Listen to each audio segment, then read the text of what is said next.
Hello andarki, welcome to Tara IAS, Think IAS, Think Tara. Na peru Vaishnavi and I welcome you all to the Hindu analysis session for 13th of December 2025. So let's start the discussion without any further delay. So before getting into the video, let me give you a small announcement. So మనం General Studies Foundation 2027 course ni launch చేయడం జరిగిందన్నమాట. So the main agenda of this particular program ఏదైతే ఉంటుందో, this is a paid initiative అండి. This particular program is a 2 years comprehensive program for the absolute beginners. Right? ఈ particular ప్రోగ్రామ్లో there will be a zero misguidance. So టోటల్గా చాలా స్ట్రక్చర్డ్గా సైంటిఫిక్గా plan చేసిన programme అనమాట. ఇందులో మీరు ఫస్ట్ 6 monthsలోనే మీ టోటల్ ఫౌండేషన్ని కంప్లీట్ చేస్తారు. And this will be dwelt in a very crisp and also exam oriented way. Okay, the extra things and the time waste kind of things will not be dealt in the classes. Okay, so మీకు time waste అవ్వదు, సైంటిఫిక్గా design చేశారు. And also ఇంకొకటి ఏంటి అని అంటే exam oriented ప్రాసెస్లో జరుగుతుంది. రైట్? సో ఎగ్జామ్కి ఎంతైతే నీడ్ ఉందో అంత మాత్రమే మనం ఈ క్లాసెస్లో డీల్ చేసుకుంటాము. అండ్ మీరు డెఫినెట్గా దీన్ని ఫాలో అయితే okay, so you'll have a guaranteed success అనమాట. ఎందుకనంటే అంత సైంటిఫిక్గా ఈ పర్టికులర్ ప్లాన్ని డిజైన్ చేయడం జరిగింది. ఓకే, ప్రాపర్ ర్యాషనాలిటీ అనేది ఉంది ఈ పర్టికులర్ ప్రోగ్రామ్ వెనక. So people will take 2 years, 3 years or 4 years of time. Sometimes they'll take more time to clear UPSC because of misguidance that is surrounding around them. So kabatti adanta eliminate chesi by eliminating the clutter around this particular preparation చాలా సైంటిఫిక్గా student oriented మేనర్లో and మీరు ఇంటి నుంచి ఇంటి బయట అడుగు పెట్టకుండా చదువుకునే ప్రిపరేషన్ ప్రాసెస్ ఇందులో ఉంటుంది. సో మీరు లక్షలు ఖర్చు పెట్టాల్సిన అవసరం లేదు. దిస్ ఇస్ 50,000 కోర్స్ అనమాట. సో ఫస్ట్ 30 స్టూడెంట్స్కి ఎర్లీ బర్డ్ ఆఫర్ అనేది ఉంటుంది. You can call to this number 6305955532 అనే నెంబర్కి కాల్ చేసి you can enquire about this particular course. So this will come with the life time validity. So Sairam sir personal mentorship అనేది మీకు దొరుకుతుంది and hand holding approach అనేది ఉంటుందన్నమాట. Sir ప్రతి స్టెప్లో మీకు గైడ్ చేస్తారు. సో ఈ పర్టికులర్ బ్యాచ్ అనేది 9th of December నుంచి 2025 నుంచి స్టార్ట్ అవుతుంది. I show you the time table also how it is going to start. So this is for the ambitious once, you know who know they meant for this particular exam. Okay, so they meant for more అనుకునే ప్రతి స్టూడెంట్కి ఈ particular programme అనేది help అవుతుంది. And also you can go into the taraIAS.com and you can basically explore this particular platform where you can see our rankers and also ఇంకొకటి ఏంటి అని అంటే అక్కడ మీకు మన క్రెడెన్షియల్స్ అండ్ ఆల్సో మన దగ్గర ఉన్న కోర్సెస్ ఇన్ఫర్మేషన్ అదంతా మీకు కనిపిస్తుంది. You can explore this particular website also. Let me show you the time table నా. సో మీరు ఇది మ్యాక్రో షెడ్యూల్. నేను ఇంతకుముందు చెప్పినట్టు 9th December నుంచి మనం స్టార్ట్ చేస్తున్నాం కదా. So for the first 6 months ఈ పర్టికులర్ ప్లాన్ అనేది ఉంటుంది. And detailed video already Sairam sir చేశారు. You can watch that video for the full information. So ఇక్కడ జస్ట్ నేను అప్డేట్ మాత్రమే ఇస్తున్నాను. సో మీరు చూసుకున్నట్టయితే డిసెంబర్ నుంచి జాన్ 2026 మధ్యలో geography, disaster management, world history, ancient, medieval and art and culture లాంటి subjects and order of placing అనేది కూడా చాలా సైంటిఫిక్గా ప్లేస్ చేయడం జరిగిందనమాట. సో మీరు చూసుకుంటే you can see the geography. So geography related aspects అర్థమైనప్పుడు, హిస్టరీ రిలేటెడ్ ఆస్పెక్ట్స్ అయినప్పుడు we can interlink many other subjects అనమాట. So for example world history concepts అనేవి they are very much helpful for us to understand the IR, right? So it will helpful for the GS4 also. అలా మనకు సైంటిఫిక్గా place చేయడం జరిగింది. So కాబట్టి ఇక్కడ మీకు గైడెన్స్ అనేది దొరుకుతుంది. You can join this particular course if you want. For more information నేను ఆల్రెడీ నెంబర్ మెన్షన్ చేశాను కాబట్టి you can call and you can enquire about this particular course. Okay, so with this ఇంకొక చిన్న course announcement చూసేసి we can start the video. So వీడియోలోకి వెళ్ళే ముందు ఒక చిన్న అనౌన్స్మెంట్. మనం రీసెంట్గానే గరుడా అని జాగ్రఫీ మ్యాపింగ్ మాస్టరీ కోర్స్ని లాంచ్ చేశాము.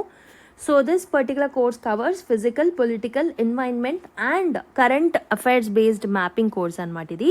And this is a world static mapping course. Okay, world mapping ఇది, ఇండియన్ మ్యాపింగ్ కాదు. So previous year questions base చేసుకొని స్ట్రాటజీ అనేది ఫ్రేమ్ చేయడం జరిగింది to prepare and complete this particular course. And ప్రతి continent తీసుకొని each and every కాంటినెంట్లో important locations and తరచుగా UPSC favourite areas and also తరచుగా మనం న్యూస్లో చూసే కొన్ని ఏరియాస్ని స్పెసిఫిక్గా కవర్ చేస్తూ ఉంటాము. Theme wise like mountains, plains, plateaus, rivers etcetera. So this will be helpful for your other important areas also, like geography నేర్చుకోవడానికి, హిస్టరీలో ఇంపార్టెంట్ లొకేషన్స్ని లొకేట్ చేసుకోవడానికి, విజువలైజ్ చేసుకోవడానికి, కొన్ని థింగ్స్ని అర్థం చేసుకోవడానికి ఇది హెల్ప్ఫుల్ అవుతుంది. ప్రాక్టీస్ బుక్లెట్ ఇస్తాము with high resolution mappings and 3 practice టెస్ట్లు ఉంటాయి for smart and effective revision. The course is just for $499. If you want to enrol 6305955532 అనే నెంబర్కి కాల్ చేసి you can enrol in to this particular course. Okay, ఇదే కాదు, you can explore our website also. You can find an number of courses like world history course launch చేశాము and anthropology courses launch చేశాము.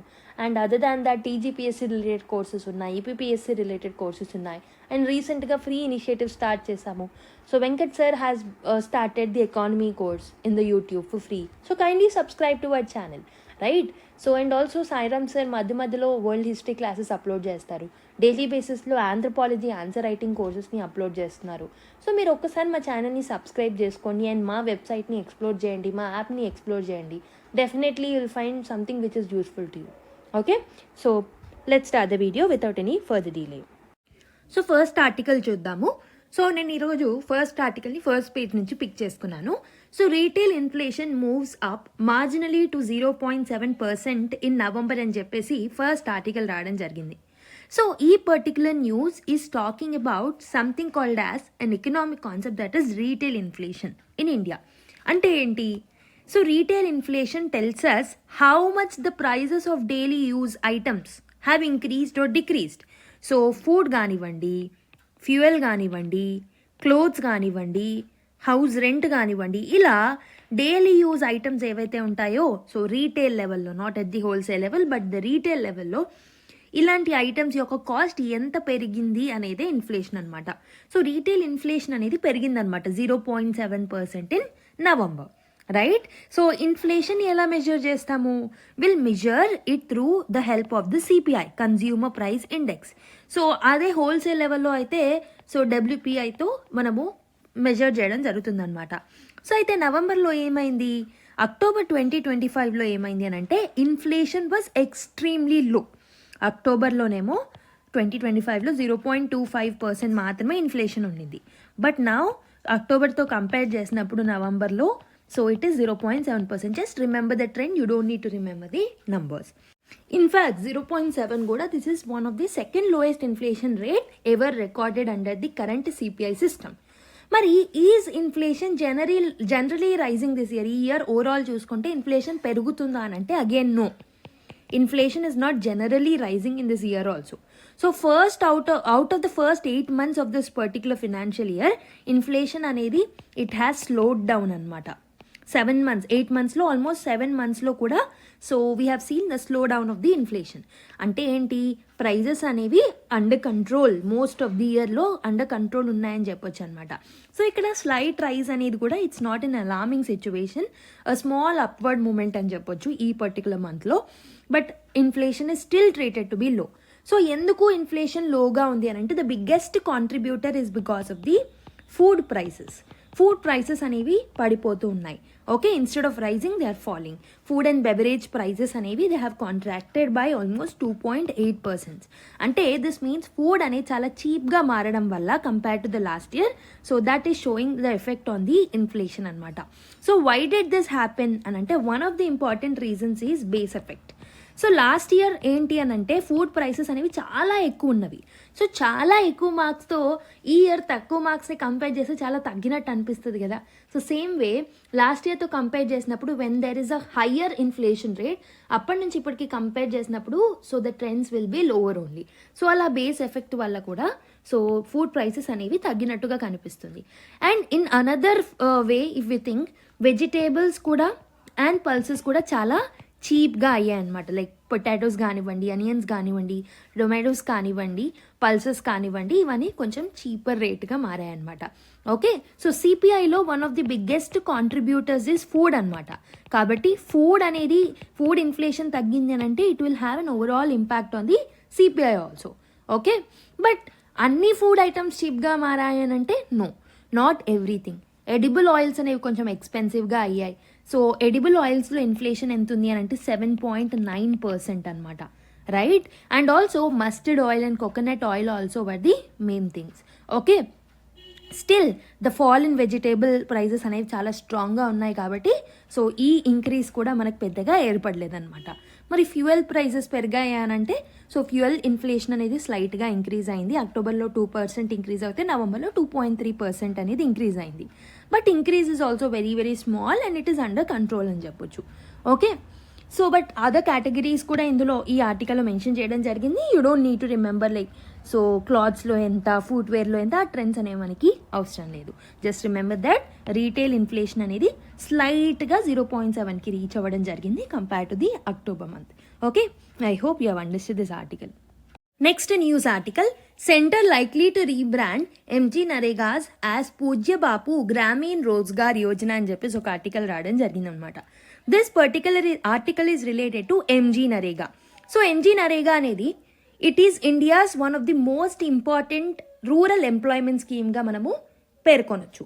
So central government ఏం plan చేస్తుంది అని అంటే it is trying and planning to change its name and also modify some parts of this particular MG NREGA, that particular MG NREGA law that govern this particular scheme. అంటే MG నరేగాకి సంబంధించిన act ఏదైతే ఉంటుందో దాంట్లో కూడా కొన్ని మార్పులు చేర్పులు చేసి దీన్ని రీనేమ్ చేయాలని చెప్పేసి అనుకుంటుందన్నమాట. Okay, what exactly government is planning to do అని అంటే first thing is to change the name. Okay, the current name is Mahatma Gandhi National Rural Employment Guarantee Scheme. The newer proposed name is Pujya Bapu Gramin Rozgar Yojana. So ఇక్కడ బాపు అని అంటే it refers to Mahatma Gandhi గారు, but the scheme will no longer carry his full name. Okay, Mahatma Gandhi అనే నేమ్ని బాపుతో replace చేశారనమాట. Okay, so దీనికోసం వాళ్ళు ఎంజీ నరేగా చట్టాన్ని అమెండ్ చేయాల్సి ఉంటుందన్నమాట. సో బికాస్ 2005లో ఎంజీ నరేగా చట్టం ద్వారా ఈ పర్టికులర్ స్కీమ్ని మనం తీసుకొచ్చాం కాబట్టి. Okay, so union cabinet already దీన్ని క్లియర్ చేసింది to amend the bill and the government is planning to introduce this particular bill in on going winter session of the parliament. Okay, once parliament దాన్ని pass చేస్తే name అనేది it will change and it will become legally valid also. Okay, so ఈ particular బ్యాక్గ్రౌండ్లో so let me tell you the few points which are related to MG NREGA. ఈ particular MG NREGA అనేది, MG NREGA చట్టం అనేది, ఈ particular MG NREGA చట్టం ఏం చేస్తుంది అని అంటే ప్రతి రూరల్, నాట్ అర్బన్, గుర్తుపెట్టుకోండి, రూరల్ హౌస్ హోల్డ్స్ ఎవరైతే ఉంటారో they can get up to 100 days of wage అనమాట. 100 days of wage employment per year.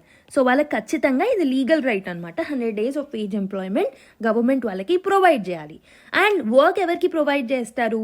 It is only provided if adult members వాలంటీర్గా డిమాండ్ చేస్తే. సో ఇందులో ఎలాంటి టైప్ ఆఫ్ వర్క్స్ ఉంటాయి? Unskilled manual labour అనమాట.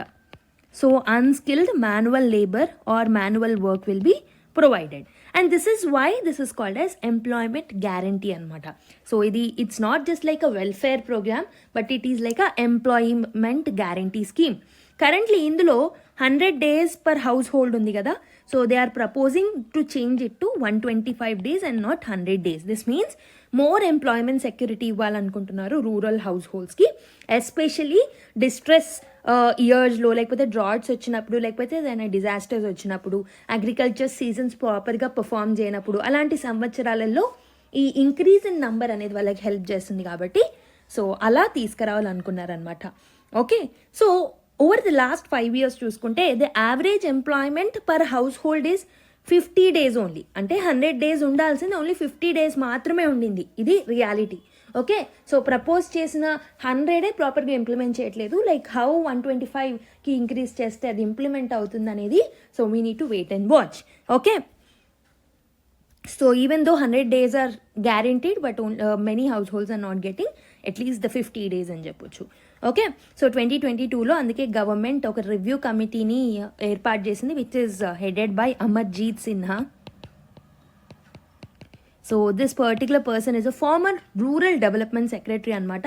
So MG నరేగాని examine చేయడానికి కమిటీని ఏర్పరిచారు. సో ఎస్పెషలీ స్టేట్స్కి మధ్యలో ఉన్న వేజెస్ డిఫరెన్స్ ఎంత, విమెన్కి మెన్నుకున్న డిఫరెన్సెస్ ఎంత, ఎలా ఇంప్లిమెంట్ చేస్తున్నారు. ఓకే, అండ్ కొంతమంది కొన్ని స్టేట్స్ ఏవైతే ఉంటాయో అవి ఎంజీ నరేగాని ఎక్స్టెన్సివ్గా యూజ్ చేసుకుంటే some states are using it in a very little way. Economic conditions of the states అనేవి they are not the same. So కాబట్టి how it has been changing from one state to another state, ఇవన్నిటిని review చేయడానికి కమిటీని ఏర్పాటు చేయడం జరిగిందనమాట. So let's see, ఒకవేళ introduce చేస్తే మళ్ళీ ఇది న్యూస్లో ఉంటుంది కాబట్టి let's wait and watch what will be the changes that will be proposed and how far it will be reformed. Okay, now let's go to another article. So now let's look at the first editorial. The Indian Ocean as a cradle of a new blue economy అని చెప్పేసి ఒక article రాయడం జరిగింది. So basically India అనేది it should lead the Indian ocean region. It is not through naval rivalry, but మనం ఒక sustainable, inclusive, climate resilient blue economy మోడల్ని propose చేయాలి ప్రపంచానికి through this particular Indian ocean. అసలు మన యొక్క బ్లూ ఎకనామీకి why Indian ocean is the central point అని అంటే దెర్ ఆర్ 2 ఇంపార్టెంట్ రీజన్. ఒకటి వచ్చేసి because of its strategic important plus demographic importance. ఎందుకు అని అంటే so it is basically Indian ocean అనేది it is home for 1/3 of the humanity. Most of the climate vulnerable ocean basins అనేవి ఇక్కడే ఉన్నాయి. This is one of the most climate vulnerable ocean basins. And also చాలా మటుకు global ట్రేడ్స్కి సంబంధించిన critical see lanes అనేవి ఇక్కడే ఉన్నాయి. సో అందుకు ఇది ఇంపార్టెంట్. రెండవ important thing is environmental stress. Ocean warming జరుగుతుంది, ఓషన్ యాసిడిఫికేషన్ జరుగుతుంది, సీ లెవెల్ రైజ్ చూస్తున్నాము, కోరల్ రీఫ్స్ అనేవి డిగ్రేడ్ అవుతున్నాయి, and also illegal and unreported and unregulated fishing అనేది జరుగుతుంది. సో ఈ 2 రీజన్స్ వల్ల ఇండియన్ ఓషన్ అనేది it is where climate crisis, developmental needs and geopolitic ఇంట్రెస్ట్లు అన్నీ కొలాబరేట్ అవుతున్నాయి, ఇంటర్సెక్ట్ అవుతున్నాయి. కాబట్టి we can treat it as a cradle of the new blue economy of India. So మనం ఇండియా యొక్క హిస్టారికల్ క్రెడిబిలిటీ చూసుకుంటే, especially ocean గవర్నెన్స్లో India role మనం చూసుకుంటే, సో 1970s to 1980s మధ్యలో యుఎన్ క్లాస్ నెగోసియేషన్స్లో మనం పాల్గొన్నాం. ఇండియా అనేది it stood with a very small island and vulnerable states. Okay, వాళ్ళతో మనం నిల్చున్నాం యుఎన్ క్లాస్లో. Okay, and we have champion something called as seabed beyond national jurisdiction. ఏదైతే national జ్యూరిస్డిక్షన్కి బియాండ్గా ఉన్న seabed ఏదైతే ఉంటుందో దాన్ని మన నేషనల్ జ్యూరిస్డిక్షన్లోకి వచ్చేలాగా అండ్ అది ఒక కామన్ హెరిటేజ్గా మారేలాగా సో యుఎన్ క్లాస్లో మన నెగోషియేషన్స్ అనేవి హెల్ప్ చేసాయి అన్నమాట.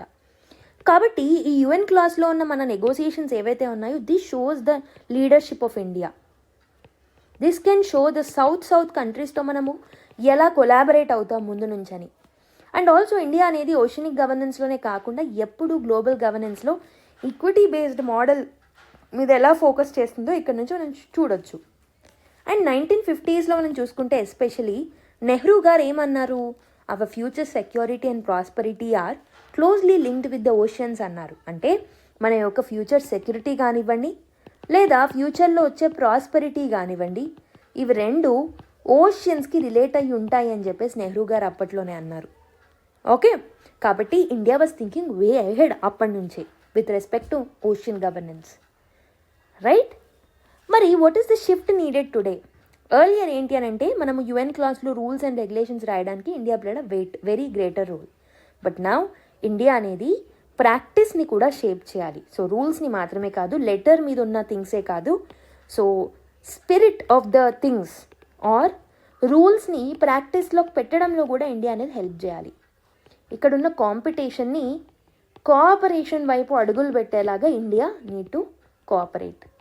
అండ్ ఆల్సో నేవల్ డామినెన్స్ నుంచి సస్టైనబుల్ లీడర్షిప్ వైపు మనం అడుగులు పెట్టేలాగా ఇండియా నీడ్ టు కోఆపరేట్. కాబట్టి ఆథర్ ఏమంటున్నారు అని అంటే ఇండియన్ ఓషన్ అనేది it should become a laboratory of sustainability. So ఇది ఒక రైవల్రీకి ప్లేస్ లాగా కాకుండా సస్టైనబిలిటీకి ఒక ల్యాబ్ లాగా మారాలి అని చెప్పేసి సో ఆథర్ అంటున్నారు. దీంట్లో India can play a greater role అని చెప్తున్నారనమాట. అయితే మరి ఇండియా రీసెంట్గా blue ocean strategy, India propose చేసిన బ్లూ ఓషన్ స్ట్రాటజీ ఉంది, దాని గురించి ఈ ఆర్టికల్లో మాట్లాడారు.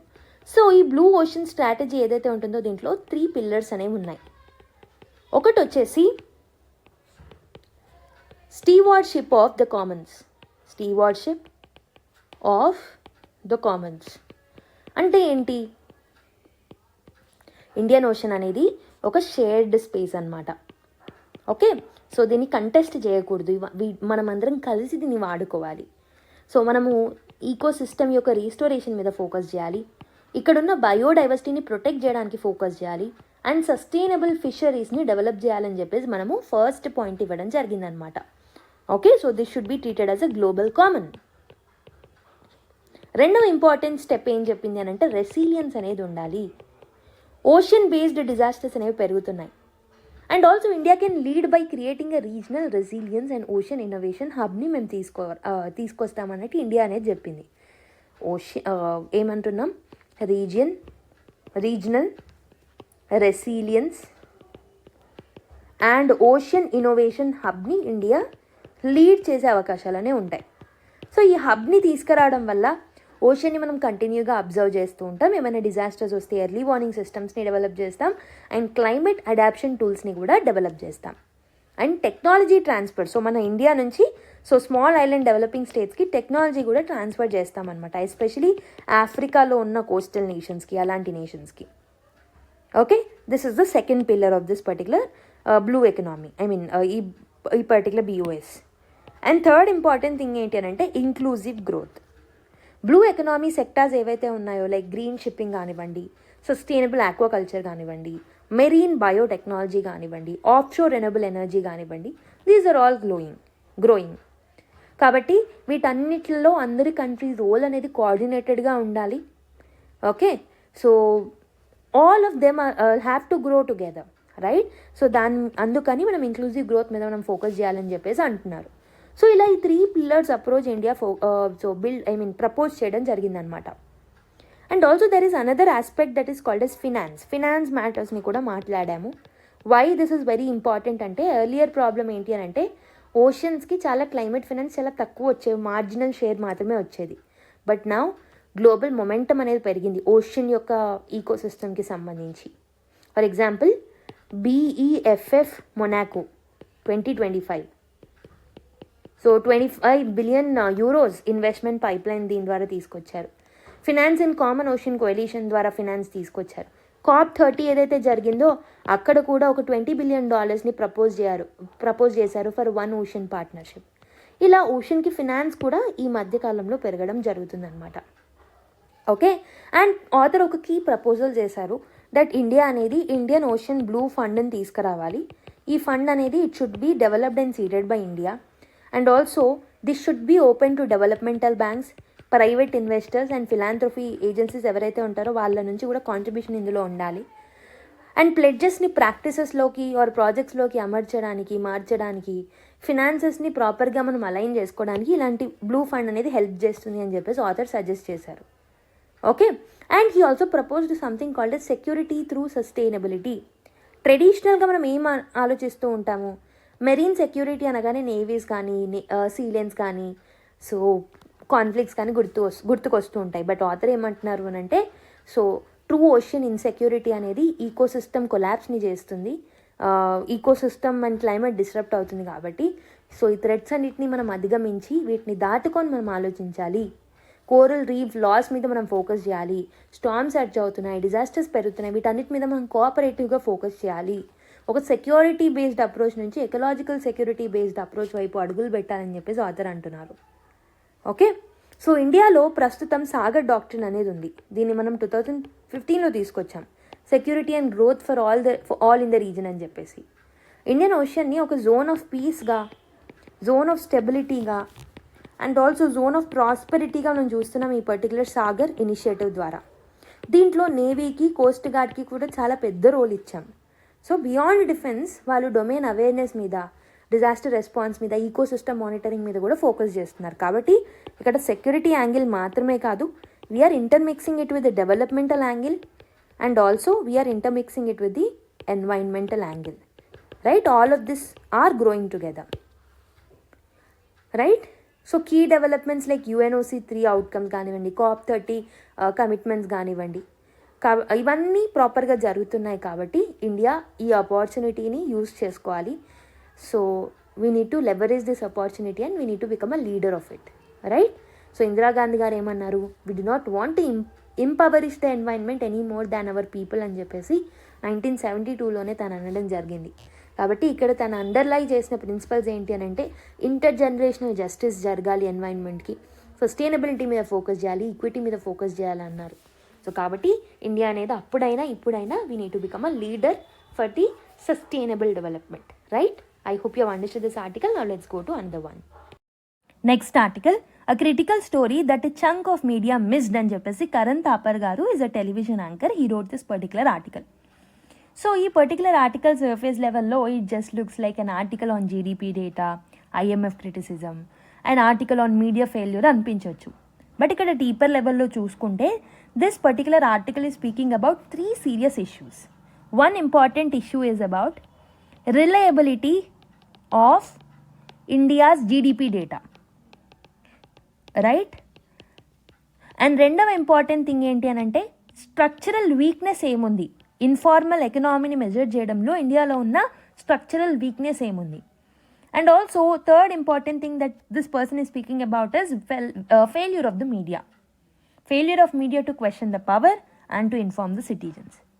Why does the author call this as a critical story అని అంటే, సో దీన్ని క్రిటికల్ స్టోరీగా ఎందుకు పేర్కొన్నారు, critical story the media missed అని ఎందుకు అన్నారు అని అంటే because of 2 major events happened at the same time.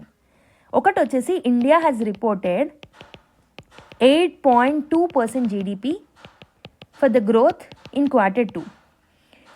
So దీన్ని చూసుకుంటూ మీడియా సెలబ్రేట్ చేస్తుంది. And on the other hand IMF has given India's national account statistics as C grade. So few days back మనం ఈ news పేపర్లో చూసాం. But media is very very silent on this particular thing. So basically achievement స్టోరీని glorify చేశారు, కానీ critical స్టోరీని మాత్రం media miss చేసిందని చెప్పేసి ఈయన మాట్లాడడం జరిగిందనమాట. మోస్ట్ న్యూస్ పేపర్స్ గుడ్ న్యూస్ని మాత్రమే హైలైట్ చేశాయి. They did not actually highlight the credibility problem behind this numbers, right? Only the Hindu లాంటివి పబ్లిష్ చేశాయని చెప్పేసి అంటున్నారు. So that is some other thing that we need to put aside. Okay, business news papers చాలా మటుకి ignore చేశారని అంటున్నారు. Again you need to put all of that aside. ఇక్కడ మన క్రూషియల్ థింగ్స్ని మాత్రమే ఎగ్జామ్ పాయింట్ ఆఫ్ వ్యూలో నేర్చుకుందాం. What exactly did IMF say? IMF అనేది ఇండియా యొక్క నేషనల్ అకౌంట్ స్టాటిస్టిక్స్ ఏదైతే ఉంటుందో which includes GDP calculation, GVA calculation, ఈ క్యాలిక్యులేషన్ మెథడాలజీస్కి C grade ఇవ్వడం జరిగిందనమాట. This is one of the second lowest grade అనమాట. కాబట్టి ఏవైతే మెథడ్స్ని మనం యూస్ చేస్తున్నామో టు క్యాలిక్యులేట్ జీడిపి, GVA అవన్నీ చాలా వీక్గా ఉన్నాయని అర్థం. సో కాబట్టి there is a very serious methodological weakness అని అర్థం. దిస్ డజంట్ మీన్ ఇండియా అనేది అబద్ధాలు ఆడుతుంది అని కాదు. ఇట్ మీన్స్ దాట్ మీరు ఫాలో అయ్యే ప్రాసెస్ ఆర్ మెథడ్ ఏదైతే ఉంటుందో for calculating it is week అని చెప్పేసి అర్థం అనమాట. ఎస్పెషలీ మీరు అన్ఆర్గనైజ్డ్ సెక్టార్కి సంబంధించిన రియల్ క్యాలిక్యులేషన్స్ని ఇంక్లూడ్ చేయట్లేదు. అసలు ఇండియా జీడిపిని ఎలా క్యాలిక్యులేట్ చేస్తుంది? ఇండియా యొక్క బిగ్గెస్ట్ ఛాలెంజ్ ఏంటి అని అంటే even after excluding the agriculture data unorganised sector is 30% of the GDP అనమాట. Unorganised sector should contribute 30% of the GDP. Example 30% of the people ఎవరున్నారు అని అంటే small shops, informal manufacturing sector, daily wage workers, small transport operators వీళ్ళందరూ ఉంటారు. But what method that India అనేది ఎక్కువగా organised sector మీద focus చేస్తుంది. And it is not focusing this 30% people who are the unorganised sector. ఒకవేళ organised sector అనేది X% grow అవుతే unorganised sector కూడా మనం ఏం అజ్యూమ్ చేస్తున్నాము మన మెథడాలజీ ప్రకారం అంతే గ్రో అయినట్టు అజ్యూమ్ చేస్తున్నాం. కానీ ఈ అన్ఆర్గనైజ్డ్ సెక్టార్ ఇంకా తక్కువ గ్రో అవుతే దాన్ని కూడా క్యాలిక్యులేట్ చేస్తే ఓవరాల్ X% కాస్త X - some Y%గా మారుతుంది, రైట్? అంటే ఓవరాల్ జీడిపి ఇంక్రీజ్ అనేది తగ్గుతుంది, జీడిపి ఇంక్రీజ్ అనేది తగ్గుతుంది, పర్సంటేజ్ పాయింట్స్ అనేది తగ్గుతాయి. Okay, so for example some ఎకనామిక్స్లో ఉన్నారు ప్రణాబ్ సేన్ కానివ్వండి, అరుణ్ కుమార్ కానివ్వండి, is a JNU professor. So ఈ పర్టికులర్ మెథడ్ని లెస్ దాన్ రిలయబుల్ అని చెప్పేసి టర్మ్ చేశారు. ఎందుకు అని అంటే ఆర్గనైజ్డ్ అండ్ అన్ఆర్గనైజ్డ్ సెక్టర్స్ ఒకే విధంగా మూవ్ అవుతున్నాయని ఈ పర్టికులర్ మెథడాలజీ మనకి చెప్తుంది. But they won't move together కదా. ఆర్గనైజ్డ్ సెక్టర్ ఒకలాగా గ్రో అవుతాయి, అన్ఆర్గనైజ్డ్ సెక్టర్ ఇంకోలా గ్రో అవుతుంది. But we're assuming that both are growing together. 2016 తర్వాత మెనీ థింగ్స్ వెంట్ రాంగ్. ఈ ఆర్టికల్లో ఏం హైలైట్ చేస్తున్నారు అని అంటే, first important thing is demonetisation, రెండవది జిఎస్టీ ఇంప్లిమెంటేషన్, మూడవది COVID-19. ఇలాంటి ఎన్నో ఈవెంట్స్ జరిగాయి 2016 తర్వాత. సో కాబట్టి దీని మీద ఇలాంటి థింగ్స్ వల్ల ఇంపాక్ట్ ఏదైతే ఉంటుందో ఆర్గనైజ్డ్ సెక్టర్ మీద ఒకలా ఉంటుంది, అన్ఆర్గనైజ్డ్ సెక్టర్ లాగా అన్ఆర్గనైజ్డ్ సెక్టర్ మీద ఇంకోలా ఉంటుంది.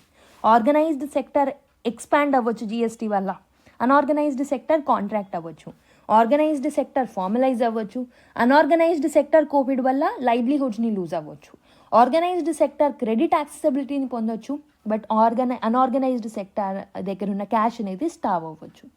బట్ జీడిపి క్యాల్కులేషన్ ఏం చేస్తుంది? It is assuming that both have grew together. కాబట్టి అన్ఆర్గనైజ్డ్ సెక్టర్ యొక్క గ్రోత్ని ఓవర్ ఎస్టిమేట్ చేస్తున్నాం ఇక్కడ జీడిపి నంబర్స్ అనేవి they are inflated GDP numbers. So this is what that particular article has been highlighting. And also Pranab Sen గారు he makes a very important statement అనమాట.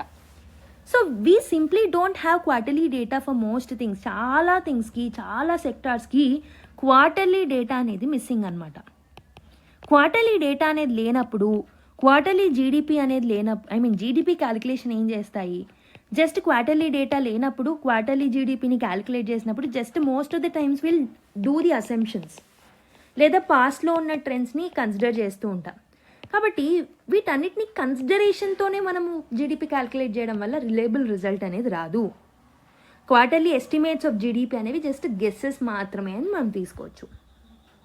Okay, కాబట్టి ఇప్పుడు coming back to the original thing, that is 8.2% GDP growth అని చూసాం కదా. ఈ number అనేది ఫేకా? మరి ఈ ఆర్టికల్ అనేది ఈ నంబర్ ఫేక్ అని చెప్పట్లేదు, but it is telling that మీరు క్యాలిక్యులేట్ చేసిన మెథడాలజీ రాంగ్ అని చెప్పేసి అంటుందన్నమాట.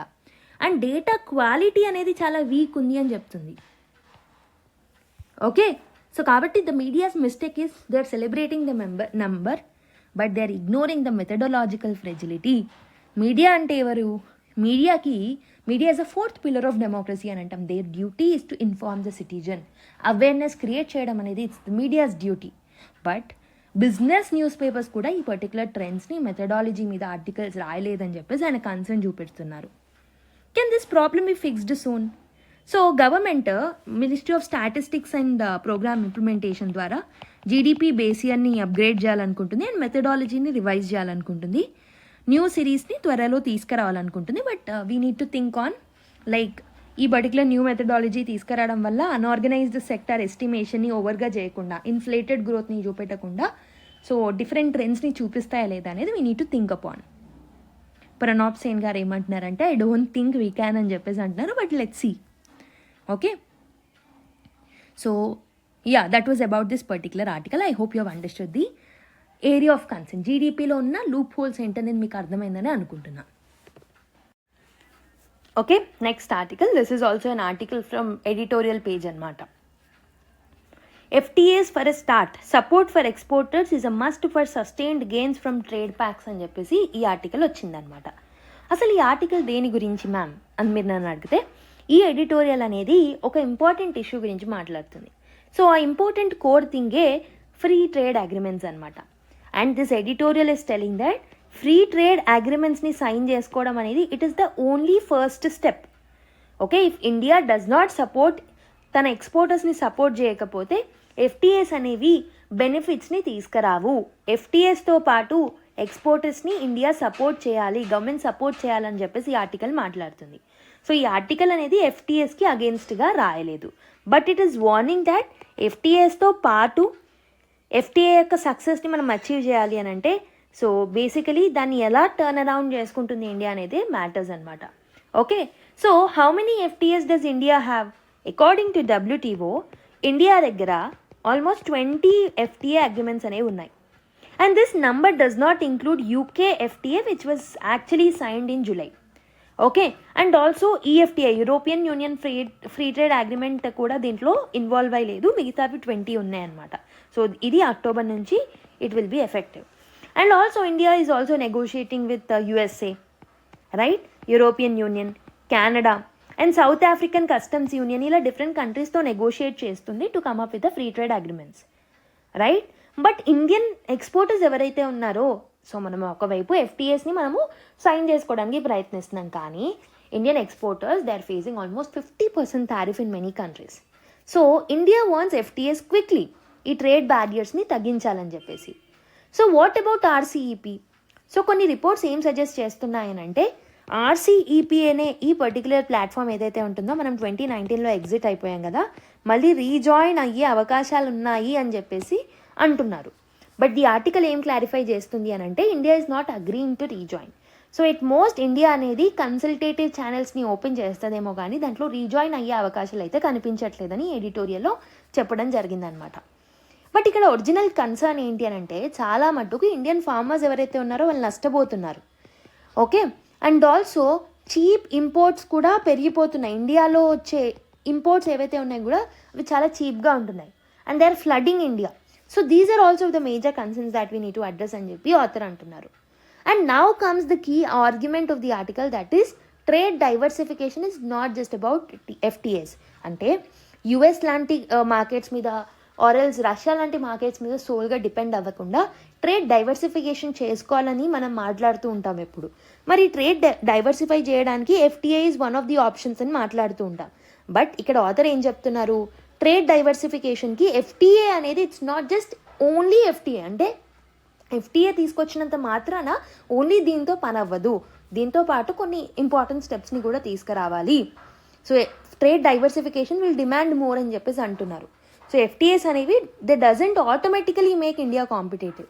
ఇండియా అనేది ప్రొడక్టివ్ సెక్టార్స్లో ట్రాన్స్ఫార్మ్ అవ్వాలి అండ్ ఆల్సో గ్లోబల్ వాల్యూ చైన్స్లో మనం కూడా ఇంటిగ్రేట్ అవ్వాలి. ఎఫ్టీఎస్తో పాటు ఇలాంటివి మనం చేస్తేనే we can actually improve, right? So basically productive sectors ఏవైతే ఉంటాయో వాటిలో క్వాలిటీని, కాంపిటేటివ్నెస్ని కూడా పెంచాలి. సో క్వాలిటీ పెంచినప్పుడు, కాంపిటేటివ్నెస్ని మనం పెంచినప్పుడు, ఒకవేళ ఇలాంటి టారిఫ్స్ని ఇంపోజ్ చేసిన ప్రజలు మన క్వాలిటీ ప్రోడక్ట్స్ని కొనుక్కోవాలనే ఆసక్తి చూపిస్తారనమాట. But what went wrong with India's earlier FTAs అని అంటే, ఫర్ ఎగ్జాంపుల్ ఆసియాన్ ఎఫ్టీఏ చూడండి. ఇక్కడ ఈ ఎఫ్టీఏ ద్వారా ఇండియా పెద్దగా ప్రాఫిట్ అనేది పొందలేదు, right? So India trade deficit అనేది ఉండింది ఆసియాన్తో. ఆల్మోస్ట్ $10 billion ట్రేడ్ డెఫిసిట్ని ఫేస్ చేసాం as of 2017. Okay, and also this has increased to $44 billion by 2023. It means that India అనేది ఎక్కువ ఇంపోర్ట్ చేసుకుంది, తక్కువ ఎక్స్పోర్ట్ చేసుకుంది. అంటే మనం సైన్ చేసిన ఎఫ్టీఎస్ ద్వారా అవతలి కంట్రీస్కి బెనిఫిట్ అవుతుంది, కానీ మన కంట్రీకి పెద్దగా రిటర్న్స్ రావట్లేదు. And coming to Japan and south Korea, Indian exports ఏవైతే ఉన్నాయో జపాన్కి సంబంధించిన ఎఫ్టీఏ కానివ్వండి, సౌత్ కొరియాకి సంబంధించిన ఎఫ్టీఏ కానివ్వండి, అందులో మన ఎక్స్పోర్ట్స్ అవేవి పెరగలేదు. ఇంపోర్ట్స్ మాత్రం చాలా పెరగడం మనం చూసామన్నమాట. అగైన్ ట్రేడ్ బ్యాలెన్స్ అనేది it was against India.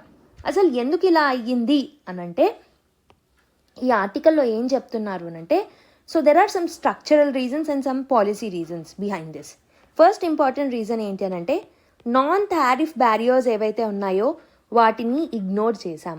So FTS ఏం చేశాయి మా అంటే టారిఫ్స్ని తగ్గించాయి. But India did not negotiate well on the quality standards. సర్టిఫికేషన్స్ని ఇంప్రూవ్ చేయలేదు, రూల్స్ ఆఫ్ ఆరిజిన్ రూల్స్ని ప్రాపర్గా చేయలేదు, మ్యూచువల్ రికగ్నిషన్ అగ్రిమెంట్స్ని తీసుకురాలేదు, రైట్? వీటి మీద ఫోకస్ చేయకపోవడం వల్ల, ఓన్లీ ఎఫ్టీఏ అండ్ టారిఫ్స్ని తగ్గించడం మాత్రమే మనం ఫోకస్ చేయడం వల్ల ఇండియన్ గూడ్స్ ఏవైతే ఉన్నాయో when they are reaching other countries అవి చాలా మటుకు టెక్నికల్ బ్యారియర్స్ని ఫేస్ చేస్తున్నాయి. Okay, and partner countries, so ఎవరితో అయితే మనం ఎఫ్టీఏ సైన్ చేసుకున్నామో అవి ఇండియాకి వాళ్ళ ప్రోడక్ట్స్ని ఇండియాకి రీచ్ చేసినప్పుడు ఇలాంటి టెక్నికల్ బ్యారియర్స్ వాళ్ళు ఫేస్ చేయట్లేదు. దానివల్ల ఏమవుతుంది, వాళ్ళు ఈజీగా మన ఇండియన్స్కి ఇంపోర్ట్ చేయగలుగుతున్నారు, బట్ మనం మాత్రం ప్రాపర్గా ఎక్స్పోర్ట్ చేయలేకపోతున్నాం. So this is creating a trade imbalance. ఈ ట్రేడ్ ఇంబ్యాలెన్స్ అనేది it is not in favour of India అని చెప్పేసి ఆథర్ అంటున్నారు. So this is the first reason. అంటే టారిఫ్ బ్యారియర్స్ మీద మాత్రమే మనం ఫోకస్ చేసాం, కానీ non tariff barriers, quality control, quality checks వీటి మీద మనం ఫోకస్ చేయలేదు. రెండవ ఇంపార్టెంట్ థింగ్ ఏంటి అని అంటే చాలా మటుకు ఎఫ్టీఎస్ తీసుకొచ్చినప్పటికీ these were not designed around India strengths. So India యొక్క స్ట్రెంగ్స్ని దృష్టిలో పెట్టుకొని మనం ఈ ఎఫ్టీఎస్ని సైన్ చేసుకోలేదు. అగ్రిమెంట్స్ అనేవి చాలా జెనరిక్ ఉన్నాయి. సో ఇండియన్ స్ట్రెంగ్స్ అనేవి మనం నెగ్లెక్ట్ చేశాము.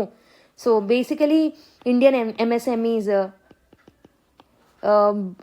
Labour intensive sectors, service exports, వీటిని కన్సిడరే చేయలేదు మనము. These were very very generic. So ఇవి ఇండియాకి చాలా స్ట్రెంగ్త్ పాయింట్స్ అనమాట. వీటిని మనం కన్సిడర్ చేయలేదు. సో కాబట్టి రిజల్ట్ కూడా వీక్గానే ఉంటుంది. Third important thing is poor industry consultation. అంటే ఏంటి, ఇండియన్ ఇండస్ట్రీ బాడీస్ ఏవైతే ఉన్నాయో అసలు వాటిని కన్సల్టే చేయలేదు. ఈ ఎఫ్టీఎస్ని సైన్ చేసినప్పుడు ఎఫ్టీఎస్ని కూడా ప్రాపర్గా ప్లానే చేయలేదు. They not properly planned. So consultation చేసి ఎఫ్టీఎస్ని ప్లాన్ చేస్తే రిజల్ట్ బాగుండేది. Indian firms didn't know how to use the FTS first of all because they were not consulted and they were not given any awareness about it. Okay, వెరాస్ on the other hand మనతో sign చేసుకున్న partner countries ఏవైతే ఉంటాయో they know that అక్కడ ఇండస్ట్రీస్ని consult చేశారు కాబట్టి they know, కాబట్టి they are utilising them very well. And నాలుగవ important reason is మన వాళ్ళ దగ్గర అవేర్నెస్ లేదు. Domestic awareness is also very very low.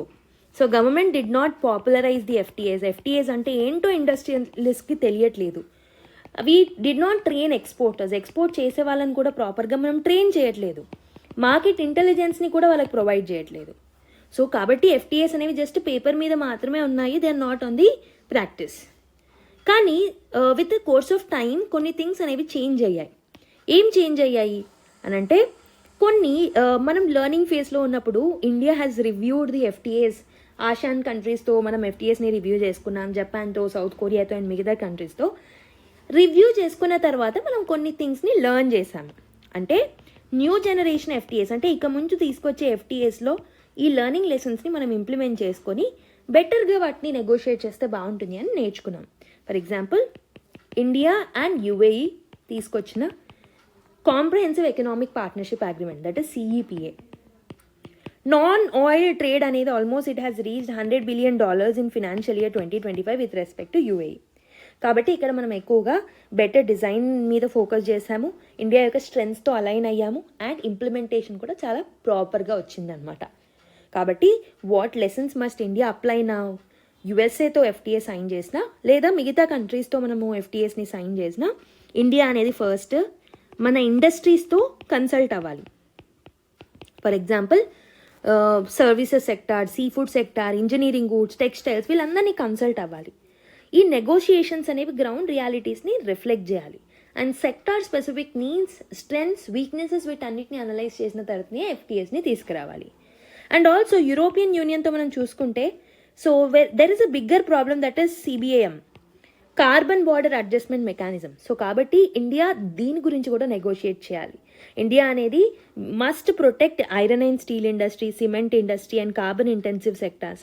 So కాబట్టి FTA అనేది it must align with the climate rules and industrial competitiveness also. So the most important line of the article ఏంటి అని అంటే ఏ trade agreement is only the beginning. Trade agreement అనేది beginning మాత్రమే. After FTS government అనేది ఎక్స్పోర్టర్స్కి support ఇవ్వాలి, వాళ్ళకి better standards,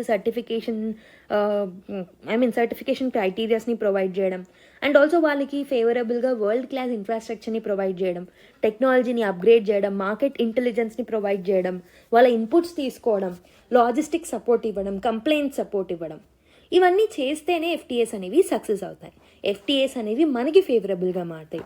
trade deficits అనేవి they will be in favour of India only if government is taking an action along with the FTA, right? I hope you have understood this particular editorial. India offers final deal to US but tariff removal is focus అని చెప్పేసి ఒక article రావడం జరిగింది. So ఈ news ఏంటి అని అంటే it is about trade negotiations between India and USA. India అనేది it has given its call as a final trade offer. Okay, దీన్నే మేము ఫైనల్ ట్రేడ్ ఆఫర్గా ఇస్తున్నాము ఎందుకంటే టారిఫ్స్ అనేవి పెరుగుతున్నాయి కాబట్టి వీ నీడ్ టు డీల్ అన్నట్టు మనము ఫైనల్ డీల్ ఆఫర్ అనేది ఇవ్వడం జరిగిందనమాట. Okay, so let's see like what is something which is given in this particular deal. First let's understand the tariff problem clearly.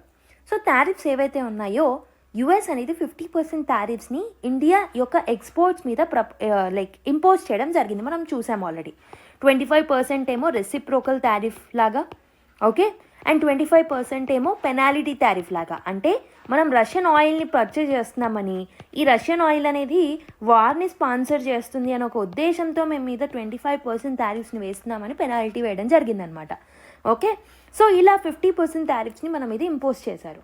So Indian goods ఏవైతే ఉన్నాయో, ఏవైతే యుఎస్కి వెళ్తున్నాయో అవి 50% టారిఫ్స్ని ఎదుర్కోవడం వల్ల వాటి యొక్క ఫైనల్ కాస్ట్ అనేవి చాలా ఎక్కువగా ఉండడం జరుగుతుందన్నమాట.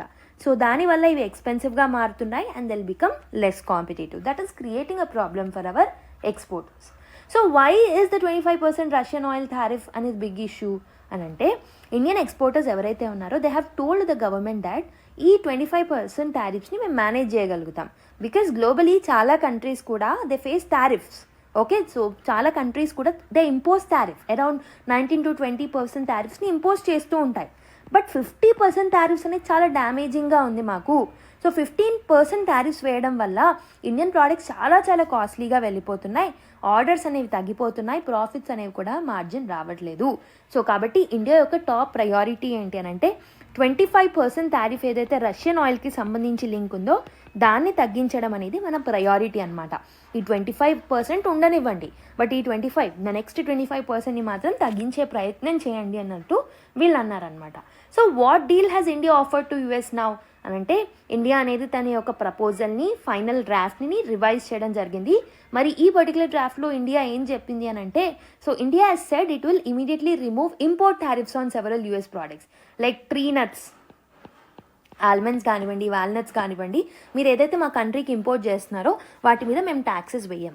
యాపిల్స్ మీద కూడా ట్యాక్సెస్ వేయం. ఇండస్ట్రియల్ గూడ్స్ ఏవైతే ఉన్నాయో వాటి మీద కూడా ట్యాక్సెస్ వేయం. లగ్జరీ మోటార్ సైకిల్స్ మీద కూడా మేము ట్యాక్సెస్ వేయం. ట్యాక్సెస్ వేయం అంటే తగ్గిస్తామని అర్థం. Okay, this means that US products అనేవి ఇండియాలో చీపర్గా మారే అవకాశాలు అనేవి ఉన్నాయి. కాబట్టి యూఎస్ ఎక్స్పోర్టర్స్ ఎవరైతే ఉన్నారో వాళ్ళకి ఇది బెనిఫిట్ అవుతుంది. మరి ఈ పర్టికులర్ ట్రేడ్ అగ్రిమెంట్ ద్వారా వాళ్ళు కన్విన్స్ అవుతే they might decrease this 25% tariff. But this is not a full trade agreement అని చెప్పొచ్చు. ఈ పర్టికులర్ టారిఫ్ రిమూవల్స్ అనేవి these are part of the larger bilateral trade agreement only. Okay, so ఈ agreement రావడానికి కూడా కొంచెం టైం అనేది పడుతుందన్నమాట. సో ఈ ఎర్లీ కన్సెషన్స్ ఇండియా అనేది ఆఫర్ చేయడం అనేది to persuade USA. Okay, so ఈ టారిఫ్స్ మీద యాక్ట్ చేయండి అని మనం పర్స్యూడ్ చేస్తున్నాం ఇండైరెక్ట్గా.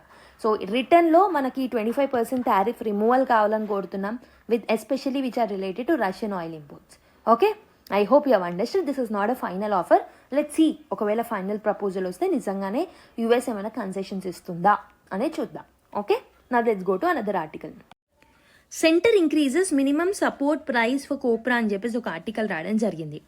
సో ఇక్కడ మీరు గమనించినట్టయితే the cabinet committee on economic affairs, ఎవరు ఈ ఎంఎస్పీని కంట్రోల్ చేస్తారు అంటే cabinet committee on economic affairs అనమాట. వాళ్ళు ఎంఎస్పీని ఇంక్రీజ్ చేయడం జరిగింది for copra for the 2026 market season. MSP అంటే minimum support price at which government అనేది ఆ పర్టికులర్ క్రాప్ని పర్చేజ్ చేస్తుంది. సో దీనివల్ల ఎప్పుడైనా ప్రైస్ క్రాషెస్ వచ్చినా లేకపోతే మినిమం సపోర్ట్ అనేది లేకపోయినా ఫార్మర్స్కి, సో ఈ ఎంఎస్పీ ద్వారా ఫార్మర్స్ యొక్క ఇంట్రెస్ట్ అనేవి ప్రొటెక్ట్ అవుతాయి. So what are this new MSP rates for copra? Milling copra ఏదైతే ఉంటుందో, so there is an increase of 445 rupees per quintal, right? And also ball copra ఏదైతే ఉంటుందో దానికి 400 per క్వింటల్ పెంచడం జరిగిందనమాట ఎంఎస్పీని. సో బేసికలీ రెండు వెరైటీస్కి కూడా ప్రైస్ హైక్ అనేది చూసామన్నమాట. Okay, so why is it important? Copra farmers ఎవరైతే ఉన్నారో చాలామంది స్మాల్ అండ్ మార్జినల్ ఫార్మర్స్ ఉంటారు. వాళ్ళకి ప్రైస్ సపోర్ట్ ఇవ్వడం అనేది ఇన్కమ్ స్టెబిలిటీని ఇచ్చినట్టు అనమాట. అండ్ ఆల్సో కోప్రా యొక్క కల్టివేషన్లో ఇన్పుట్ కాస్ట్ అనేవి చాలా ఎక్కువగా ఉంటాయి, మార్కెట్ కండిషన్స్ అనేవి బాగుండవు. అండ్ ఆల్సో ఈ పర్టికులర్ స్టెప్ అనేది వాళ్ళకి హెల్ప్ఫుల్ అవుతుందన్నమాట. So now let's see what is this copra. Copra అనేది it is the dried kernel of the coconut అనమాట. డ్రైడ్ కర్నల్ ఏదైతే ఉంటుందో కోకోనట్కి, సో దాన్నే కోప్రా అని అంటాం. So it is obtained after drying the coconut meat. Coconut మీట్ని dry చేసిన తర్వాత వచ్చేదాన్నే కోప్రా అని అంటూ ఉంటాం అనమాట. ఇది ఒక కమర్షియల్ అగ్రికల్చర్ ప్రోడక్ట్గా మనం దీన్ని తీసుకోవచ్చు. అయితే దీంట్లో 2 types ఆఫ్ కోప్రాస్ ఉంటాయి. ఒకటి వచ్చేసి మిల్లింగ్ కోప్రా ఉంటుంది, ఇంకోటి వచ్చేసి బాల్ కోప్రా అనేది ఉంటుంది, right? So basically milling copra ఏదైతే ఉంటుందో దీన్ని డ్రైడ్ కోకోనట్ కర్నల్ నుంచి చేస్తూ ఉంటాం. సో దీన్ని మనము ఆయిల్ ఎక్స్ట్రాక్షన్స్ కోసం వాడుకుంటూ ఉంటాం. సో దీన్ని కుక్ చేయడం వల్ల మనకి దాన్ని బాయిల్ చేయడం వల్లనో ప్రాసెసింగ్ చేయడం వల్లనో ఆయిల్ అనేది ఎక్స్ట్రాక్ట్ అవుతుంది. తిరిగి ఆయిల్ని మనము కుకింగ్లోకి సోప్స్లోకి, కాస్మెటిక్స్లోకి, ఓకే, అండ్ ఇండస్ట్రియల్ యూసేజెస్కి, కాస్మెటిక్స్కి ఇలా వాడుకోవచ్చు అనమాట. డిఫరెంట్ ఇండస్ట్రీస్కి ఇది ఒక రా మెటీరియల్గా వెళ్తుంది. అండ్ బాల్ కోప్రా ఏదైతే ఉంటుందో, సో షెల్ లోపలనే ఈ కోప్రా ఈ కర్నల్ని షెల్ లోపలనే డ్రై చేస్తూ ఉంటారు. సో మిల్లింగ్ కోప్రాలనేమో డ్రై చేసిన తర్వాత ప్రాసెస్ చేస్తే, సో ఇక్కడ డ్రై చేయకముందే ప్రాసెస్ అనేది స్టార్ట్ అవుతుంది అనమాట. సో దీన్ని ఎక్కువగా రిలీజియస్ పర్పసెస్ కోసం యూజ్ చేస్తూ ఉంటాం అండ్ హౌస్ హోల్డ్ కన్జంప్షన్ కోసం యూజ్ చేస్తూ ఉంటాం అనమాట. సో బాల్ కోప్రా అనేది it is of higher quality. So కాబట్టి దీనికి ఎక్కువ ఎంఎస్పి అనేది ఉంటుంది, right? So Kerala is the largest producer of this particular thing, followed by Tamil Nadu and Karnataka. And also, India is one of the largest producers of the coconut in the world. Okay, I hope you have understood this particular article. And one more thing before getting into the next article, let me tell you, copra anedi, it is one of the few horticultural crops or plantation crops. So plantation క్రాప్స్లో, horticulture క్రాప్స్లో చాలా తక్కువ వాటికి MSP ఉంటాయి. So అందులో కోప్రా ఒకటి అనమాట. So basically khopra యొక్క ఎంఎస్పిని దాని యొక్క కాస్ట్ ఆఫ్ ప్రొడక్షన్ ఆధారంగా క్యాలిక్యులేట్ చేస్తూ ఉంటాం. అట్లీస్ట్ 50% రిటర్న్ అనేది ఉండాలి అన్న ఉద్దేశంతో దీన్ని ఎంఎస్పి కింద ఉంచడం జరిగిందనమాట. Okay, so and coconut oil అనేది it's a major edible oil, మనందరికీ తెలిసిందే. Especially southern part of India like Kerala and తమిళనాడులో న్యూట్రిషన్ ఫుడ్గా, న్యూట్రిషన్ హెల్దీ ఫ్యాట్గా దీన్ని యూజ్ చేస్తూ ఉంటారనమాట, రైట్? అండ్ ఎడిబుల్ ఆయిల్కి ఒక సబ్స్టిట్యూట్గా కూడా వాడుతూ ఉంటారు. బట్ కోకోనట్ కల్టివేషన్ అనేది చాలా క్లైమేట్ సెన్సిటివ్గా ఉంటుంది. సో దీనికి చాలా థ్రెట్స్ ఉంటాయి due to cyclones, rain falls, pest attacks జరుగుతుంటాయి. కాబట్టి ఎంఎస్పి ఇవ్వడం అనేది ఈ ఇన్కమ్ రిస్క్, క్లైమేట్ స్ట్రెస్ నుంచి వచ్చే రిస్క్ నుంచి ఫార్మర్స్ని కాపాడతాయి అనమాట. And also there is something called as coconut developmental board. So ఈ కోకోనట్ డెవలప్మెంట్ బోర్డ్ ఏదైతే ఉంటుందో, it is the statutory body under the ministry of agriculture. Okay, so my question to you is, ఈ coconut developmental board యొక్క extra information, దీన్ని ఎప్పుడు స్థాపించారో, దీని యొక్క main mandate ఏంటి, దీని యొక్క హెడ్ క్వార్టర్స్ ఏంటి, వీటన్నిటి గురించి చిన్నగా ఒక్కసారి comment down this particular thing. ఎందుకనంటే టర్మరిక్ బోర్డ్ నుంచి క్వశ్చన్స్ అడిగారు ప్రీవియస్గా, టీ బోర్డ్ గురించి అడిగారు, కాఫీ బోర్డ్ గురించి అడిగారు. కాబట్టి కోకోనట్ డెవలప్మెంట్ బోర్డ్ మీద కూడా క్వశ్చన్స్ వచ్చే అవకాశాలు ఉంటాయి. Please read about it in detail. Okay, next article, PF contributions on wages beyond 15,000 voluntary అని చెప్పేసి ఒక ఆర్టికల్ రాయడం జరిగిందనమాట. This news is about provident fund contributions గురించి ఈ ఆర్టికల్ అనమాట. ఓకే, సో ఈ న్యూ లేబర్ కోడ్స్ ఏవైతే ఉన్నాయో అవి ఎంప్లాయీ యొక్క శాలరీస్ని ఎలా ఎఫెక్ట్ చేస్తాయని చెప్పిన ఆర్టికల్ అనమాట. సో చాలామంది పీపుల్ చాలా వరీడ్గా ఉన్నారు దాట్ ఈ న్యూ లేబర్ ఫోర్స్ అనేవి ఫోర్స్లోకి వచ్చాక వాళ్ళ పిఎఫ్ కాంట్రిబ్యూషన్, సో వాళ్ళ సైడ్ నుంచి ఇవ్వాల్సిన పిఎఫ్ కాంట్రిబ్యూషన్స్ ఏవైతే ఉన్నాయో ఆటోమేటిక్గా రైజ్ అవుతాయేమో అన్న ఒక టెన్షన్ అనేది చాలామంది ఎంప్లాయీస్లో మొదలైంది. ఓకే, అండ్ ఆల్సో ఈ పిఎఫ్ కాంట్రిబ్యూషన్స్ పెరిగిపోతే వాళ్ళ టేక్ హోమ్ శాలరీ ఏదైతే ఉంటుందంటే, so after deducting this particular PF, the home salary, ఇంటికి తీసుకెళ్ళిపోయే శాలరీ ఏదైతే ఉంటుందో అది తగ్గే అవకాశాలు ఉంటాయని భయపడ్డారనమాట. But now this particular confusion was actually clarified by the government that PF contributions on wages beyond 15,000 rupees 15,000 is voluntary అని చెప్పేసి క్లారిఫై చేయడం జరిగిందనమాట. ఓకే, ఈ 4 న్యూ లేబర్ కోడ్స్ ఏవైతే ఉంటాయో November 21st నుంచి they came in to force by replacing the old labour laws. So ఈ 4 labour laws ఏంటి? Code on social security, code on wages, okay, industrial relations code, code on occupational safety, health and working conditions code. Together ఇవన్నీ ముందుగా ఉన్న 29 old labour laws ఏవైతే ఉంటాయో వాటన్నిటిని simplify చేసి 4 broad headings కింద, బ్రాడ్ లేబర్ కోడ్స్ కింద మనం తీసుకురావడం జరిగిందనమాట, రైట్? సో ఎర్లియర్ పిఎఫ్ ఏదైతే ఉంటుందో it was governed by employees provident fund and miscellaneous provision act అనేది ఉండేది, 1950లో తీసుకొచ్చిన చట్టం. సో దాని ద్వారా పిఎఫ్ అనేది యాక్చువల్లీ గవర్న్ అయ్యేది. బట్ ఆ పర్టికులర్ థింగ్ అనేది, ఈ చట్టం అనేది ప్రస్తుతం ఉన్న కోడ్ ఆన్ సోషల్ సెక్యూరిటీ ఏదైతే ఉందో దాంతో రిప్లేస్ అవ్వడం జరిగిందనమాట. సో పిఎఫ్ రూల్స్ అనేవి కొంచెం వేగ్గా అనిపించి చాలామంది కన్ఫ్యూజ్ అయ్యి భయపడ్డారనమాట. ఓకే, సో పిఎఫ్ ఇప్పుడు ఏంటి అని అంటే, so there will be a statutory wage ceiling of 15,000 now, right? ఒక మంత్కి 15,000 ఇస్ ద వేజ్ సీలింగ్. ఈ లిమిట్ అనేది this has been unchanged since 2014. So ఇంతకుముందు కూడా ఈ లిమిట్ అనేది అంతే ఉండిందనమాట 2014 నుంచి. సో టోటల్ వేజెస్లో 12% ఆఫ్ ద వేజెస్ని వాళ్ళు పిఎఫ్కి కాంట్రిబ్యూట్ చేస్తారు.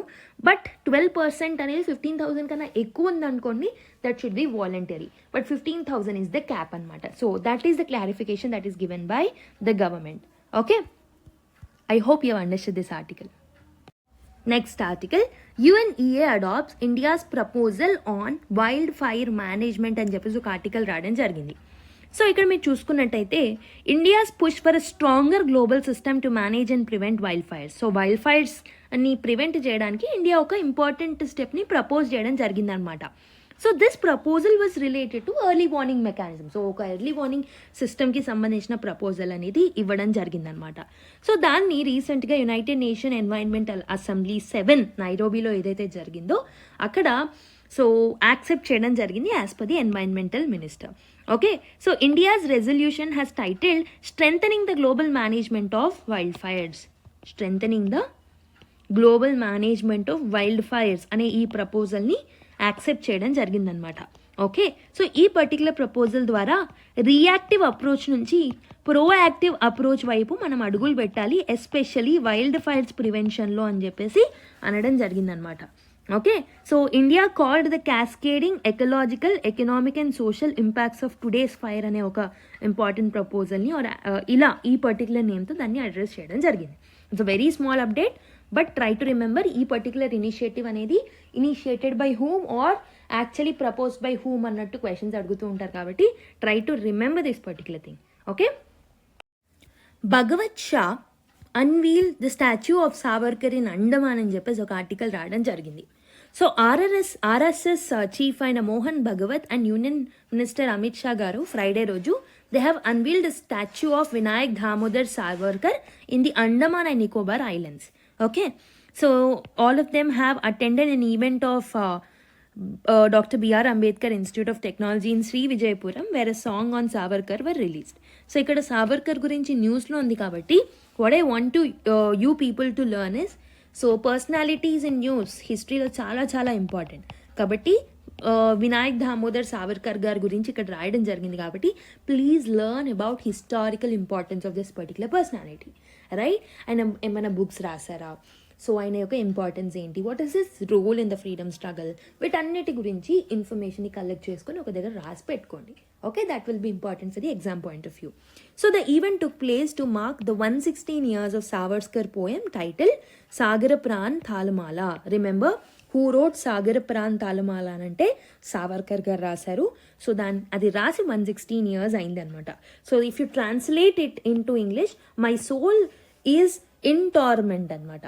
ఓకే, సో పోర్ట్ బ్లేర్లో సావర్కర్ని ఇంప్రిజన్ చేసినప్పుడు, అంటే పోర్ట్ బ్లేర్ అంటే ఇప్పుడు శ్రీ విజయపురం, సో తనని ఇంప్రిజన్మెంట్ చేసినప్పుడు by the British in 1911. So mister Shah అప్పుడు ఈ పర్టికులర్ పోయమ్ని రాయడం జరిగింది. అందుకే mister Shah termed Savarkar as the most vocal proponent of the collective identity అని చెప్పేసి అంటూ ఉన్నారనమాట. Okay, so the title Veer was bestowed by the people of the country. So ఇక్కడ మీరు గుర్తుపెట్టుకోవాల్సిన పాయింట్ ఏంటి, సాగర ప్రాన్ తల్మలాల, ఈ పర్టికులర్ పోయంని రాసింది సావర్కర్ గారు. దీంతో పాటు ఆయన రాసిన ఇంకా ఫేమస్ స్లోగన్స్ కానివ్వండి, పోయమ్స్ కానివ్వండి, ఏమైనా బుక్స్ రాసారా, వీటన్నిటిని తెలుసుకోవడం it's your duty. Okay, so this is the homework that I'm giving to you people, right? Rajya Sabha resolution seeks to make early childhood care free అని చెప్పేసి ఒక ఆర్టికల్ రాయడం జరిగింది. So this news is all about early childhood care and education, ECCE. That means care, giving nutrition, okay, maintaining the health of the child and learning. So this is all for very young children anamata, before they enter into the school. Ee discussion anedi this happened in Rajya Sabha, that is India's upper house of the parliament. So who raised this particular issue ante Sudha Murthy garu, the nominated member of the Rajya Sabha Sudha Murthy గారు ఈ particular ఇష్యూని raise చేయడం జరిగిందనమాట. So దీన్నే మనము private members రెజల్యూషన్గా కిందికి కూడా మనం తీసుకోవడం జరిగిందనమాట. సో ప్రైవేట్ రెజల్యూషన్ అంటే ఏంటి, ప్రైవేట్ మెంబర్ బిల్ అంటే ఏంటి? This is generally not moved by the government. So it is meant to initiate some discussion or to persuade the government. అంటే ప్రైవేట్ మెంబర్ రెజల్యూషన్స్ ఏంటి అని అంటే జనరలీ గవర్నమెంట్ రేజ్ చేసినవి కాదు, but any private member can raise it okay, ఎవరైనా private ministers కాని వారు దీన్ని రేస్ చేసి టాపిక్స్ ఆఫ్ డిస్కషన్స్ని ముందుకు పెడితే సో మిగతా వాళ్ళు ఈ పర్టికులర్ టాపిక్ని డిస్కస్ చేయొచ్చు అనమాట. Okay, so it is not legally binding, right, but it carries some moral importance are policy importance అని చెప్పేసి అనొచ్చు అనమాట. So what exactly is being demanded అని అంటే, సో సుధామూర్తి గారు has urged government to amend the కాన్స్టిట్యూషన్ని amend చేయమని చెప్పేసి అంటున్నారు. To introduce something called as article 21B, that is guaranteeing free and compulsory early childhood care and education. So ప్రస్తుతం ఏముంది, 6 to 14 years ఉన్న early like elementary ఎడ్యుకేషన్కి సంబంధించి మాత్రమే article 21A మనం యాడ్ చేసుకోవడం జరిగింది. బట్ ఇక్కడ సుధామూర్తి గారు ఏం ప్రపోజ్ చేస్తున్నారు అని అంటే, ఆర్టికల్ 21Bని కూడా ఒక ఫండమెంటల్ రైట్ లాగా మీరు యాడ్ చేసేసి దాంట్లో nutrition, health services and primary learning యొక్క ఆస్పెక్ట్స్, ఎస్పెషల్లీ ఎవరైతే 3 to 6 years మధ్యలో ఉన్నారో before even they go into the school, elementary ఎడ్యుకేషన్ని కంపల్సరీ చేయండి అని చెప్పేసి సజెస్ట్ చేయడం జరిగిందనమాట. ఈ పర్టికులర్ ప్రపోజ్డ్ రైట్ వల్ల ఎవరైతే 3 to 6 years ఆఫ్ ఏజ్ ఉంటారో చిల్డ్రన్, వాళ్ళకి ఈ బెనిఫిట్స్ అనేవి అందుతాయి. ఓకే, సో మనకు already right to education article 21A కింద ఉంది, అది మాత్రం 6 to 14 years మధ్యలో ఉన్న పిల్లలకు వర్తిస్తుంది. రైట్ టు ఎడ్యుకేషన్ని అప్పుడు మనం అమెండ్మెంట్ ద్వారా యాడ్ చేసుకోవడం జరిగిందనమాట. బట్ ఎడ్యుకేషన్ అనేది it will start earlier. So మీరు చూసుకుంటే ఎవరైతే చిన్నపిల్లలు ఉంటారో, especially before going to the school, they'll have a lot of cognitive ability. కాబట్టి అలాంటి స్టేజ్లో మనం వాళ్ళకి proper nutrition, food, health and also learning స్కిల్స్ని డెవలప్ చేస్తే so that will act as a foundation for their life long learning process. కాబట్టి so ఈ particular ప్రపోజల్ని తను ఇవ్వడం జరిగిందనమాట. Okay, so this is a very great proposal అని చెప్పొచ్చు. Let's see what will happen if there is any updation on it.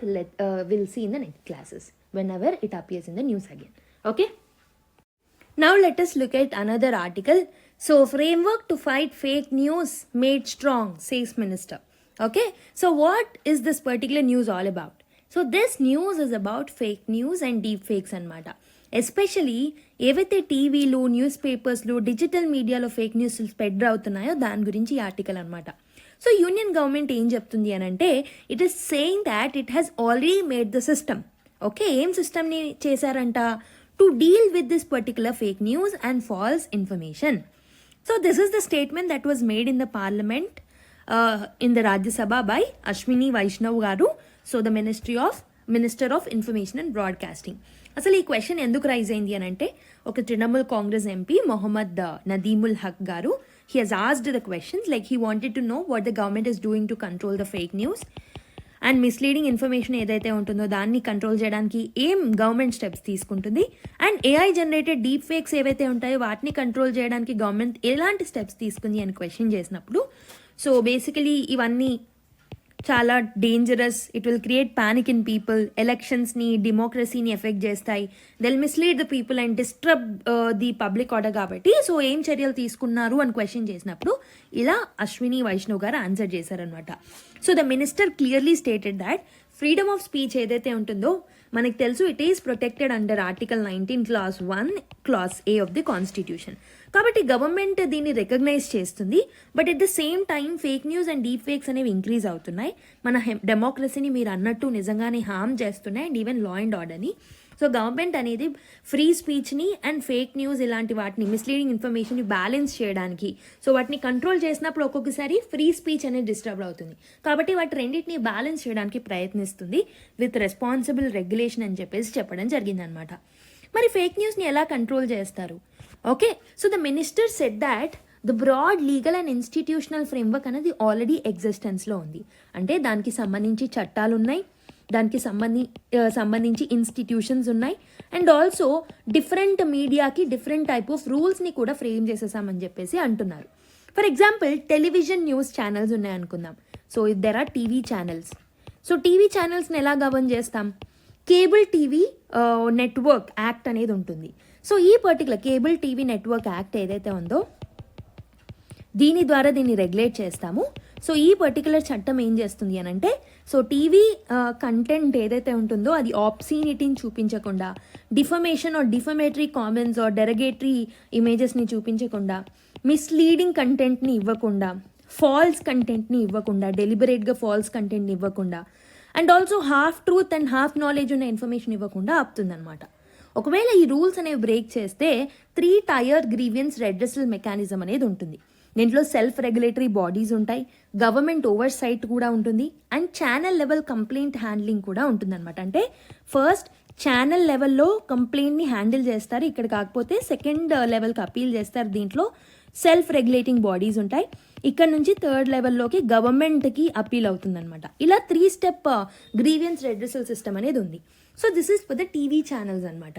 So TV channels ఒకటే కాదు కదా ఫేక్ న్యూస్ మనకు వచ్చేవి. There are some kind of media also. For example print media ఉంది.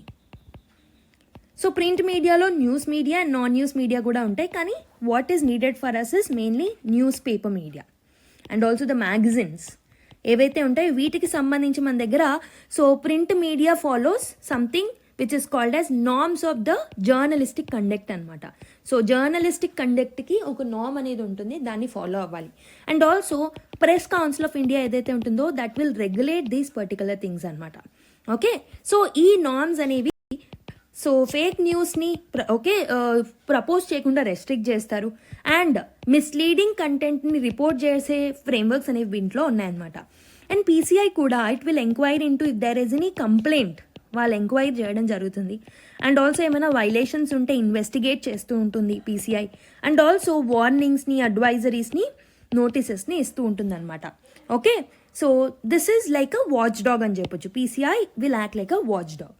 And ఇది print మీడియాకి, న్యూస్ పేపర్కి చూసాము, ప్రింట్ మీడియాకి చూసాము. Other forms of areas where the fake news can be forwarded or it can be created is digital news platforms, right?